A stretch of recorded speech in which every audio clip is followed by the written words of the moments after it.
What's going on, guys? It's Barry here with the Scry Guys, and I guess spoiler season is upon us again, again. And today we're going to be talking about the Fallout releases. Sorry, brain fart. Let's go with it. Mr. House, President and CEO, Mardu, Legendary Artifact Creature Human. Whenever you roll a 4 or higher, create a 3/3 colorless robot artifact creature token. If you rolled a 6 or higher, instead create that token and a treasure token. 4, activate, 4 tap, roll a 6-sided die plus an additional 6-sided die for each mana from treasure spent to activate this ability. So we have a bunch of roll dice cards that are coming from Dungeons and Dragons and Baldur's Gate.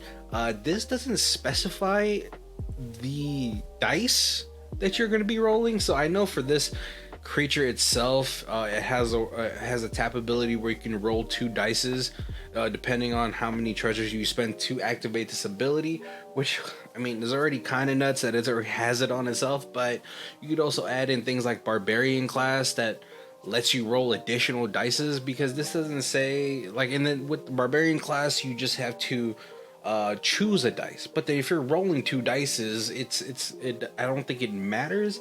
So if a judge is watching this, please like clarify that, clear that for me. And then also there's a whole bunch of cards that say roll a d20. I mean, we already have the ancient dragons and all 3 of these colors that have you roll a d20, and you're typically going to roll a higher than a 4 for the most part, and you have a pretty decent chance of rolling higher than a 6. So if you can consistently build this deck around just rolling a whole bunch of dices, not only will you be putting bodies onto the field, but you're gonna also be ramping a ton. And it's also like in white, so you could also use that 5-drop enchantment that whenever you make a creature token, you just make a 4/4 angel instead with flying. So this is a pretty exciting Mardu commander. I always have trouble building Mardu decks, but this one definitely seems pretty exciting to me. And then especially just being able to put a whole bunch of rolled dice cards into a deck is always fun to me, just because some of them aren't always the best, but any excuse to play bad cards that a commander makes them really good cards. Definitely worth a check out. I know Quest, who you guys know as another Scry guy, is also like, he was really excited about this, so I'm pretty sure he's gonna want to build this deck before I get a chance to. Our next card is the Wise Mothman. I also put the counter because these roll together, but it is a 1 in Sultai, legendary creature, insect mutant, flying. Whenever the Wise Mothman enters the battlefield or attacks, each player gets a rad counter.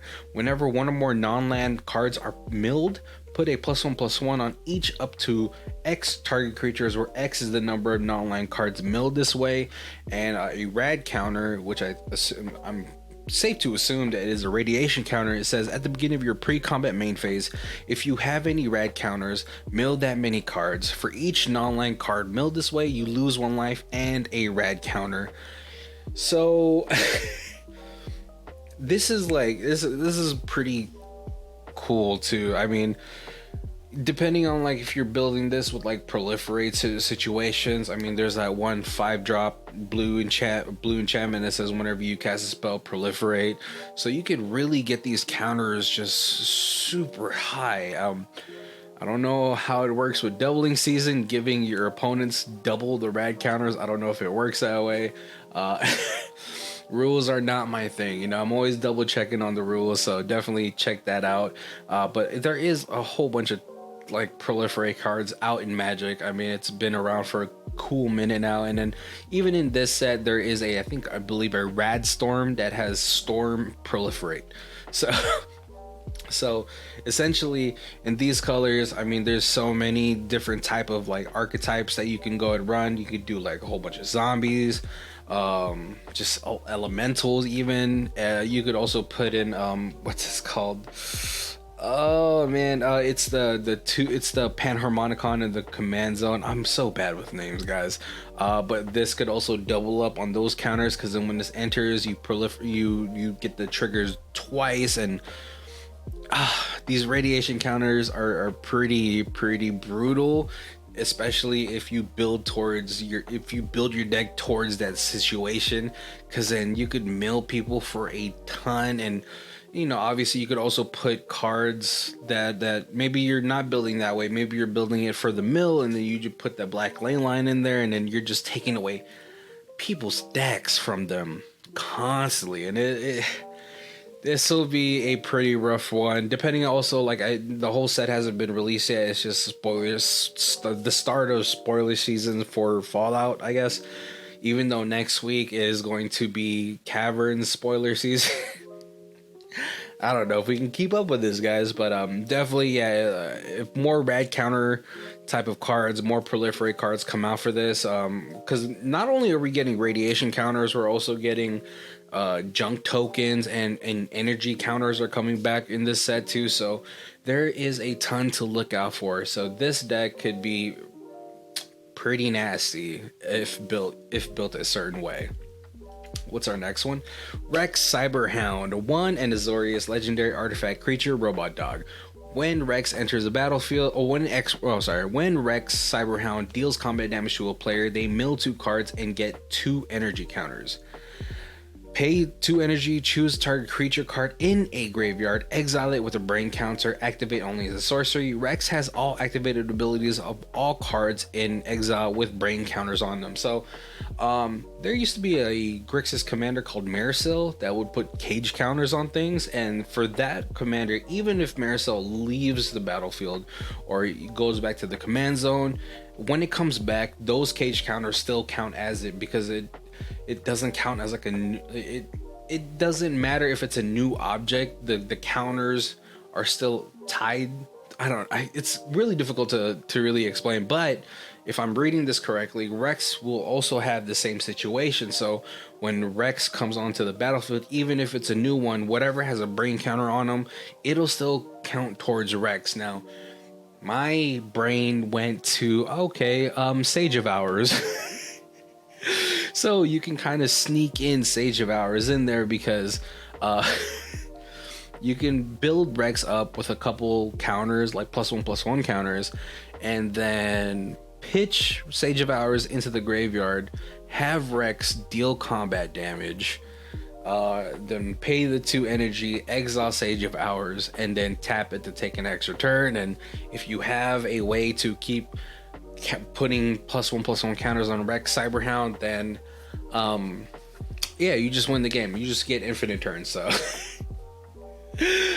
so that's where my head went to. But I mean, there's definitely a bunch of white blue creatures that can tap for amazing abilities, but it also counts towards your any graveyard, so you can pitch whatever in any graveyard and get those abilities. I mean, if there's somehow a Scarab God in the graveyard, like for some reason they didn't put it back into their hand or whatever, or maybe got milled that way, now you have a Azorius Scarab God. That is scary a bit. But definitely, yeah, like a sort of like a new Azorius archetype you can really get into. So I think that'll be fun to see for people. Next one is Dr. Madison Lee. It is Jeskai, legendary human scientist. Whenever you cast an artifact spell, you get an energy counter. Tap, pay an energy. Target creature gets +1/+0 and gains trample and haste until end of turn. Tap, pay 3 energy, draw a card, and then tap 5 energy, return target artifact card from your graveyard to the battlefield. This just screams combo. I mean, Dramatic Reversal, Isochron Scepter, and a bunch of Cheerios, or yeah, that's really all that my mind goes to. I mean, you could Hercules Recall, return everything. I think this is just what's it called? What's Joyra with white, which is like now you're adding more control to it. Yeah, this to me just screams like it's gonna be a combo centric type of commander. I mean, people are gonna try to maybe not want to go the combo route and then pay attention to the first ability. Given a creature trample and haste is pretty important. But yeah, this really just screams out. What's it called? This really just screams out combo. That's really where my mind goes to, and I'm afraid of it. Let's get to our next card. Dog meat. Ever loyal, it is Naya, legendary creature dog. When dog, I don't like saying that. I'm sorry. I never got to play Fallout, so I'm pretty sure this is a prolific character. It's just, it's just a kind of a weird name. It's like Taserface from Guardians of the Galaxy. When Dog Meat enters the battlefield, mill 5 cards, then return an aura or equipment card from your graveyard to your hand. Whenever a creature you control that's enchanted or equipped attacks, create a junk token. I couldn't find the photo for the junk token, but it is an artifact with tap, sacrifice this artifact, exile the top card of your library. You may play that card this turn, activate only as a sorcery. I think depending on the amount of junk token production that's going to come into this set, I think that's a really strong like token, because unlike blood tokens, you have to pay 1 and discard a card to draw a card. I can't remember too much if it gives you life as well, but man, that is it's strong. It's a strong effect, right? It is an outpost siege every turn, especially if you can consistently create and keep generating these junk tokens. Then that means like other color pies that aren't so good with drawing cards, like white, and or like if you're constantly running out of cards like red, this could be a total game changer, depending on, like I said, but like I said, depending on how much junk token production is gonna come out into this set. So I'm pretty excited for that. Night colors is perfect for aura decks, equipment decks. So this could get out of hand pretty fast. Also, the fact that Wilds of Eldraine has just released a different type of like aura enchantment with all these roll tokens, it could be a lot easier to create like a full board of like tokens and then have them all enchanted, and then just be able to create a bunch of junk tokens. And then you have things like that trigger when artifacts enter the battlefield, dealing damage like that. So there's a lot of ways that you can really take this deck. You could focus on the aura and equipments. You could focus on being able to consistently produce these junk tokens to have things trigger when artifacts enter the battlefield. It's just a plethora of ways you could do it. It also depends on the budget and all that stuff, but there's always a fun way to build this deck, and then there's always a competitive way to build this deck. But I think I'm pretty excited to see where this deck goes, just because of the amount of aura production there is now because of all the roll tokens. And yeah, I think that'll be fun. And I think this is going to be our last legendary creature, Caesar Legion's Emperor, 1 in Mardu, legendary creature, human soldier. Whenever you attack, you may sacrifice another creature. When you do, choose to create 2 1/1 red and white soldier creature tokens with haste that are tapped and attacking. Draw a card, lose a life. Or Caesar Legion's Emperor deals damage equal to the number of creatures tokens you control to target opponent. I love this. It's modal. I always have fun with modal, just because then you kind of don't get stuck on one thing. You have more flexibility to build the deck and really go off that way. And this is kind of doing everything that Mardu wants to do. I think the creating the tokens is a very white color pie thing. The draw a card, lose a life is black. I think you see that a lot on black cards like Knight's Whisper, even on the adventure cards as well. And then dealing damage, it's a red thing, right? And especially you could focus on one of these modal parts and then really just go off on that. I mean, like if you focus on the last part, you could put the new virtue, the red virtue in there, and then just be able to exile top 4 cards and really just go off like that. You can focus on the token production, and like I said, like that 5-drop enchantment that makes angels. You could just make them into 4/4 angels and just keep sacrificing things, anointed procession and all that stuff. There's definitely you could take this deck, you could do it like almost like a toolbox where everything kind of works with each other. Then you can kind of go with whatever you need at the moment, or you can focus on one of the modes and really just build off of that. I think the strongest way to do it is focus on 2 modes, which for me, I would probably focus on the creating the tokens and the dealing damage, and then the middle where you draw a card, lose a life, is going to be when I need the card draw. That's how I would go with it. But yeah, definitely a fun commander, very Mardu esque. Kind of, sorry, Queen Marchesa, move out of the way. There's a new king in town. And these are some of the cards during the spoiler season. They're not legendary or anything, but I think they're really fun cards. Nuka-Cola vending machine is a 3-drop artifact. It has 1 create a food token, but it also has whenever you sacrifice a food, create a tap treasure token. So thank God, thank the designers for at least making these things tap treasure tokens. Just because of the Lord of the Rings set, it had come out with a lot of food synergy type of decks that also can make sacrificing food a lot cheaper. Sam, but it also doesn't say, like, specify sack how. So I can really see this in KSI type of decks, which I'm like really not looking forward to. Obviously, you guys know, if you follow the channel, Quest has a Sam and Frodo food deck, which I could see him trying this card out and just not having fun for us. But yeah, it's nice that this also goes into, like, this can also fit into any deck. So interesting artifact. Thank the designer lords for making those treasures tap at least. Still, it's gonna hurt.